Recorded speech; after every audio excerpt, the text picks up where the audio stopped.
قلبي نور عيني يا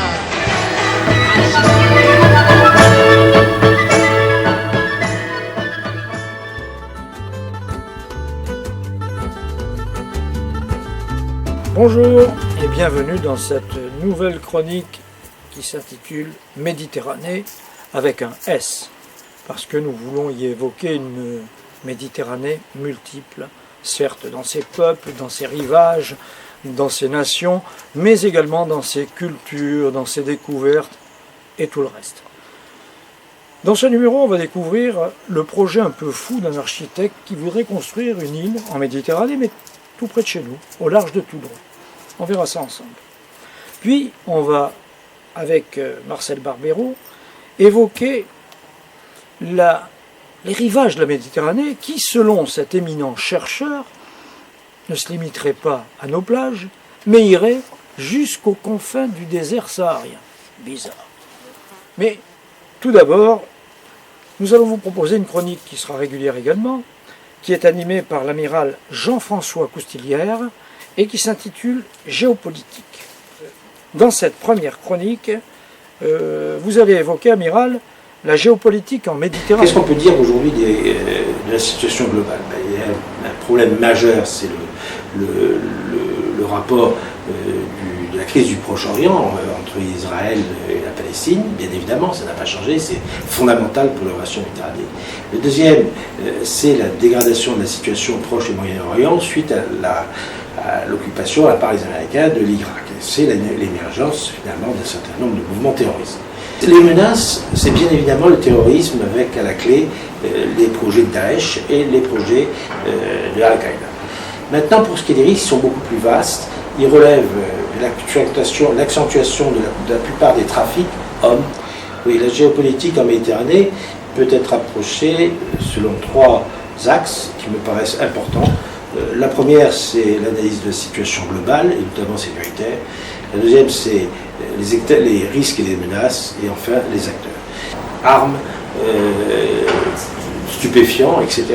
Mais aussi des risques de déstabilisation des États, tel qu'on a pu le voir avec la Libye, mais aussi la Syrie, mais aussi peut-être des pays qui nous réservent des surprises aujourd'hui au Maghreb. Enfin, quels sont les acteurs? Les acteurs, ils restent ceux de toujours, c'est-à-dire les États-Unis et l'Union européenne, sont les acteurs anciens sur la Méditerranée, mais on voit réapparaître la Russie, on voit apparaître très curieusement la Chine, et on perçoit un certain mouvement de la part de l'Iran qui s'intéresse à son tour à cette zone. Tous ces nouveaux acteurs ne sont pas forcément des facteurs de stabilité et de paix. On peut être inquiet de leurs actions divergentes la plupart du temps. La Méditerranée reste finalement une zone de trouble, une zone instable, une zone qui porte beaucoup de nos inquiétudes. Comme promis, nous quittons la géopolitique pour le projet un peu fou de M. Jattard-Comte, architecte à Toulon, qui veut construire une île au large de la capitale varoise. Un projet un peu fou tout de même, non? Ce projet, effectivement, il est méditerranéen, il est centré sur la mer. Par contre, ce n'est pas un projet fou, hein. C'est un projet que je caractériserais d'ambitieux pour un territoire qui est un territoire avec une expertise marine. C'est un projet qui est centré autour de la compétence de ce territoire, autour du pôle mer et de cette expertise de construction navale, et qui s'appuie sur la compétence touristique de ce territoire.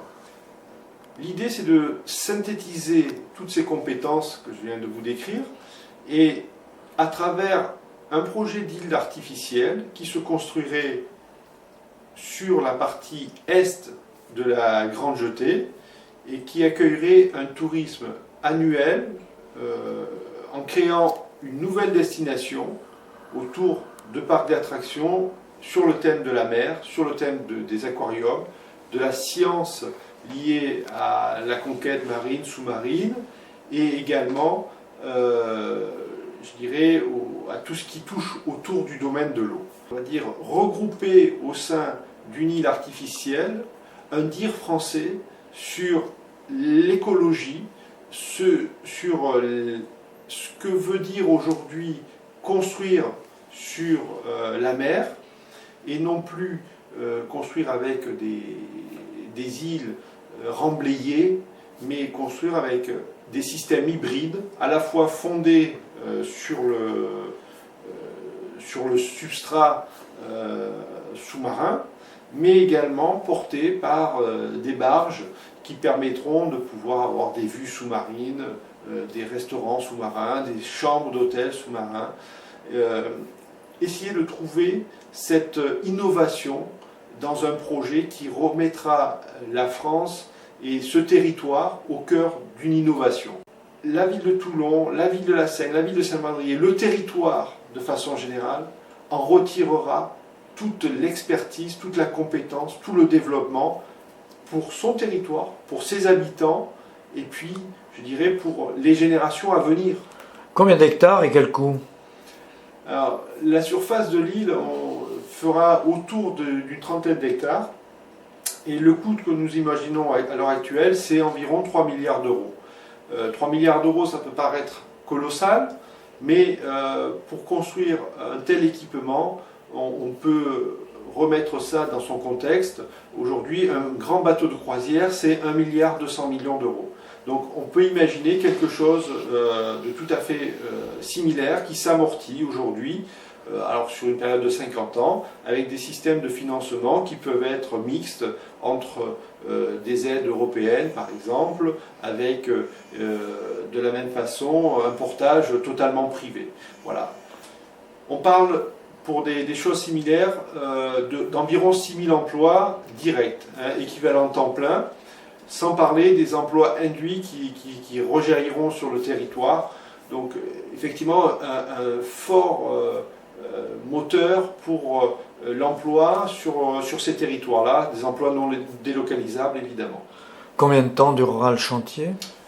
Un chantier comme ça, il faut imaginer à peu près 10 ans de travaux pour pouvoir réaliser ça. Peut-être un petit peu plus court, mais disons qu'un délai raisonnable, c'est d'une dizaine d'années. Christophe Jattard-Lecomte, merci. On se retrouve la semaine prochaine. Merci à vous. Maintenant, nous retrouvons M. Marcel Barbero qui va élargir, je vous l'ai dit, les rivages méditerranéens jusqu'aux confins du désert saharien.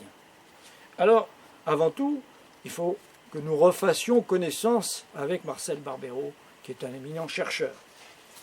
J'ai effectivement une longue carrière universitaire à Marseille, à la faculté des sciences, de 43 ans. J'ai été également au Conseil d'État et au CNRS pour tout ce qui concerne les problèmes d'environnement en règle générale, mais mes spécialités concernent particulièrement les pays méditerranéens au sens large, puisque la Méditerranée biologique part de l'est de l'Afghanistan jusqu'évidemment aux portes du Maroc. Donc c'est cette diversité que j'ai étudiée à travers la complexité des faunes, des flores, des habitats et également des relations qui existent entre ces ensembles et le guide majeur qui est le climat. Et le climat méditerranéen, par définition, c'est un climat très hétérogène qui part des zones sahariennes et qui y va jusqu'au rivage de la Méditerranée, mais également aux hautes montagnes. Je peux dire que dans ce cadre-là, la Méditerranée constitue ce que l'on appelle un centre mondial de biodiversité, au même titre que certaines zones tropicales ou même que certaines zones insulaires qui caractérisent aussi d'ailleurs la région méditerranéenne.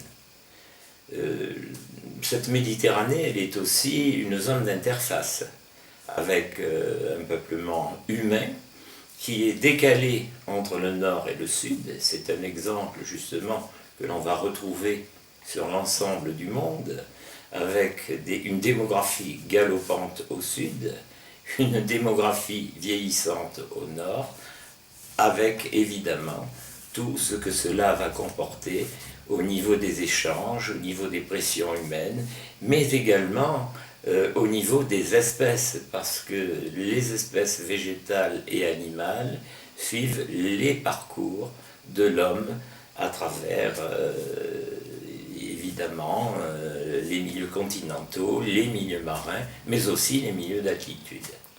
Marcel Barbero, merci. Rendez-vous la semaine prochaine pour entrer dans le vif du sujet. Voilà, c'est fini pour cette semaine. On se donne rendez-vous la semaine prochaine pour Méditerranée avec un S. Merci.